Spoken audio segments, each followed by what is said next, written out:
যে গতকালকে আমাদের সম্মানিত আমিরে জামাতের টুইটার অ্যাকাউন্ট এক্স সেটা হ্যাক করেছে একদল দুষ্কৃতিকারী।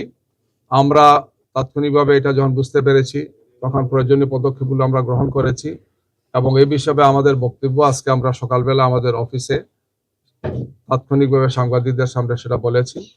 রাত্রে আমরা জিডি করেছি থানায় এবং এখন আমাদের পক্ষ থেকে, আমাদের সাইবার টিমের পক্ষ থেকে আমরা সাইবার সিকিউরিটি আইনে মামলা করার জন্য আমরা প্রস্তুতি নিয়ে অলরেডি সে সমস্ত কাগজপত্র আমরা অনলাইনে জমা দিয়েছি, ফিজিক্যালি আমরা গিয়ে সেখানে জমা দেব। এই ধরনের কার্যক্রম খুবই ঘৃণিত এবং ধিক্কারজনক কার্যক্রম। রাজনৈতিকভাবে দলের শীর্ষ নেতা এবং অন্যান্য কেন্দ্রীয় নেতৃবৃন্দের অ্যাকাউন্ট হ্যাক করে খুবই আপত্তিকর কিছু কথা সেখানে দেওয়া হয়েছে। অথচ যখন এই কথাগুলো তারা আমাদের অ্যাকাউন্টে হ্যাক করে দিয়েছেন, এর মাত্র 20 মিনিট আগেই বাংলাদেশ জামাত ইসলামীর আমির ডাক্তার শফিকুর রহমান ঢাকার একটি জনসভায় কেরানীগঞ্জের, তখন তিনি নারীদের শিক্ষা নিয়ে আলোচনা করেছেন যে আমরা যদি জনগণের ভোটে নির্বাচিত হই আর মনোবল হতো হয় স্পাদ্রিত। জেরুসালেম 25 বছরের পথ চলায় নিরাপদে রাখার প্রত্যয়ে নারীদের জন্য আমরা কি করব, উচ্চশিক্ষার ক্ষেত্রে নারীদের জন্য কি সুযোগ সুবিধাগুলো আমরা নিশ্চিত করব, এই কথাগুলো বলেছেন এবং তখন তার ফেসবুকে সেই সমস্ত বিষয়গুলো আমরা দিয়েছি।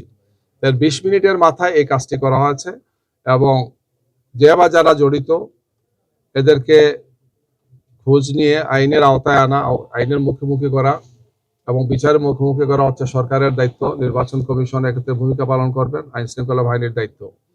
আরো দুঃখজনক হচ্ছে একদল লোক কিছু কর্মসূচি দিয়েছেন, আপনারা দেখেছেন। আমরা মনে করি যে এগুলোর সাথে তাদের সম্পৃক্ততা আছে নিশ্চয়ই। এই ধরনের ঘৃণিত কাজ কোনো দলই করবেন, এটা আমাদের প্রত্যাশা।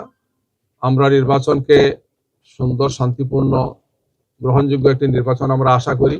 প্রতিযোগিতা থাকবে, প্রতিদ্বন্দ্বিতা থাকবে, কিন্তু এই ধরনের ভিন্ন তৎপরতা বন্ধ হবে, এটা আমাদের প্রত্যাশা। এই কাজটা যারা করেছেন তাদের তো দলীয় পরিচয় বোঝার কোনো উপায় নেই যেহেতু এরা দুষ্কৃতিকারী। তবে আমরা আইনের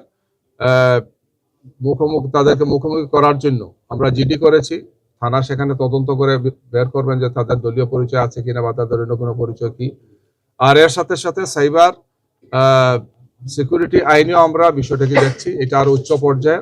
আশা করি তদন্ত করে সে সমস্ত বিষয়গুলো তারা নিশ্চিত হবেন, কোনো রাজনৈতিক সম্পৃক্ততা তাদের আছে কিনা বাকি। কিন্তু আমি যেটা বলতে চাচ্ছি যে একদল লোক তাৎক্ষণিকভাবে রাজু ভাস্কর্যে কিছু কর্মসূচি দিয়েছেন, আপনারা দেখেছেন।